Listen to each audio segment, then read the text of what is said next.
अरे मम्मी, एक बात कहूँ, आप बुरा मत मानिएगा। मान लेते हैं कि हम सब यह घर छोड़ के चले गए, तो क्या आप अपने मायके के खास मित्र को इस घर का नया मेहमान बनाएंगे? जबान संभाल के बोल दूं, वरना बड़े घर की छोटी बहू रात 9 बजे टीवी पर।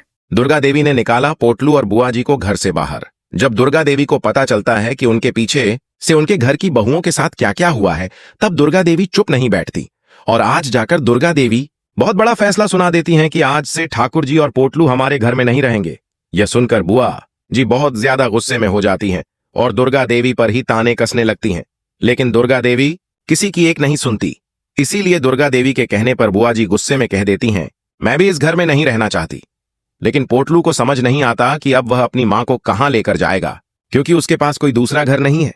साथ में पारो भी बहुत ज्यादा घबरा जाती है, लेकिन दुर्गा देवी पारो से कह देती हैं, तुम और तुम्हारी बेटी मेरे घर में रह सकती हो, मैं तुम दोनों को नहीं निकाल रही हूं। मैं तो सिर्फ पोटलल्लू और ठाकुर जी को निकाल रही हूं, क्योंकि आजकल वे कुछ ज्यादा ही अपना राज चलाने लगे हैं। इसके बाद दुर्गा देवी अपने परिवार को लेकर घर के अंदर चली जाती है और पोटल्लू और बुआ जी का सामान घर से बाहर फेंक देती हैं।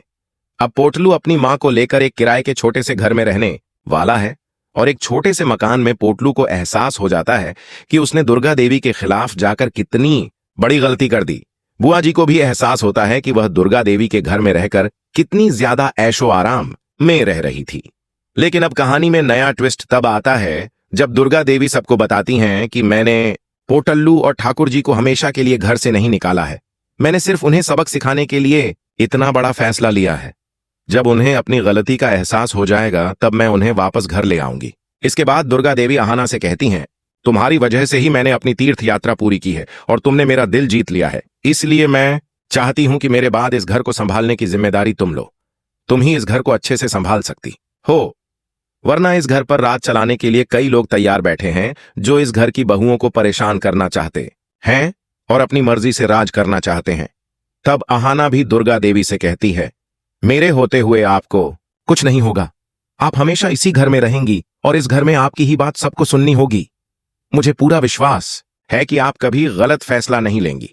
लेकिन दुर्गा देवी को कहीं ना कहीं यह एहसास होने लगता है कि अब वह ज्यादा दिन जिंदा नहीं रहेंगी, क्योंकि उनकी तबीयत अब अक्सर खराब रहने लगी है। दुर्गा देवी की ऐसी हालत देखकर अहाना बहुत ज्यादा दुखी हो जाती है। अहाना यह समझ जाती है कि अगर उसे अपनी सासू मां को बचाना है तो उसे उन्हें खुश रखना होगा। अहाना सोचती है कि अगर छोटू दादा यहां आकर कुछ दिन रह लें तो दुर्गा देवी का मन खुश रहेगा और उनकी तबीयत में सुधार हो सकता है। इसलिए अब अहाना जल्द ही छोटू दादा को वापस घर लाने की सोच लेती है। लेकिन क्या होगा जब यह बात सबको पता चलेगी? क्या लोग दुर्गा देवी के चरित्र पर सवाल उठाने लगेंगे कि उनके बचपन के प्रेमी अब उनके घर में आकर रहने लगे हैं? आगे कहानी देखना बहुत ज्यादा इंटरेस्टिंग होने वाला है, क्योंकि अब जल्द ही बुआ जी और पोटलू की भी घर में वापसी होने वाली है और साथ ही अहाना दुर्गा देवी की खुशी के लिए छोटू दादा को भी घर लेकर आने वाली है। क्या होगा जब वह लौटेगी बिना बताए और सबके चेहरे का रंग उड़ जाएगा? तैयार रहिए, क्योंकि बड़े घर की छोटी बहू में अब आने वाला है ऐसा धमाका जो इस बार घर की दीवारों तक हिला देगा। कहानी में नया मोड़ तब आता है जब दुर्गा देवी अपनी अधूरी तीर्थ यात्रा छोड़कर अचानक घर लौट आती है। उनके साथ होती हैं श्रद्धा और उनके चेहरे पर दिखता है गुस्से और सवालों का तूफान। जैसे ही घर के दरवाजे पर दुर्गा देवी के कदम पड़ते हैं, पूरा घर सन्नाटा बन जाता है। अहाना, चारूदी, मीता और मंजिली बहू सबके चेहरे पर हैरानी और खुशी दोनों झलकती है। वे सब तो घर से बाहर थीं, अपनी काबिलियत साबित करने में लगी हुई थी। अहाना ने डांस से सबका दिल जीत लिया। चारूदी ने अपनी आवाज से मंच गूंजा दिया। मीता की साइकिल ने रेस में सबको पीछे छोड़ दिया और मंजिली बहू की कबड्डी की जीत ने सबको हैरान कर दिया। इन चारों ने मिलकर जीता है बेस्ट बहूस ऑफ द ईयर का अवार्ड और अब वे लौटती हैं अपनी सास दुर्गा देवी का आशीर्वाद लेने। लेकिन जैसे ही दुर्गा देवी अंदर आती हैं, श्रद्धा चुपचाप बताती हैं कि उन्हें क्यों लौटना पड़ा। घर में कुछ ऐसा हुआ है जिसने सबको झकझोर दिया है। तभी अहाना खुद सब सच बोल देती है।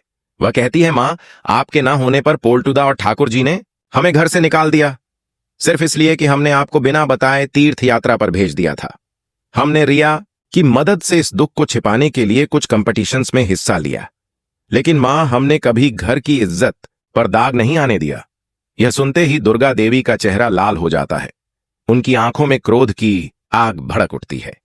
वे बिना कुछ बोले सीधा पोल्टू की तरफ बढ़ती हैं और उसके कॉलर को पकड़ लेती हैं, इतनी जोर से कि पूरे घर की हवा थम जाती है। वह दहाड़ते हुए कहती हैं, मेरी गैर मौजूदगी में मेरी बहुओं को घर से निकालने की हिम्मत कैसे हुई? तेरी पोल्टू की सांसें रुक जाती हैं। ठाकुर जी की हालत भी देखकर लगती है जैसे जमीन खिसक गई हो। दुर्गा देवी के चेहरे पर अब सिर्फ एक ही फैसला लिखा है, बदला अपनी बहुओं के अपमान का अब कोई नहीं बचेगा। पोल्टू और ठाकुर जी दोनों को अब वही दर्द महसूस होगा जो उन्होंने दिया था।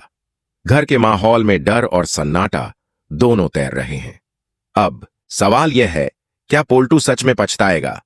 क्या वह अपनी गलती मानकर चारों बहुओं से माफी मांगेगा या फिर एक बार फिर अपनी चालाकी से सबको धोखा देगा?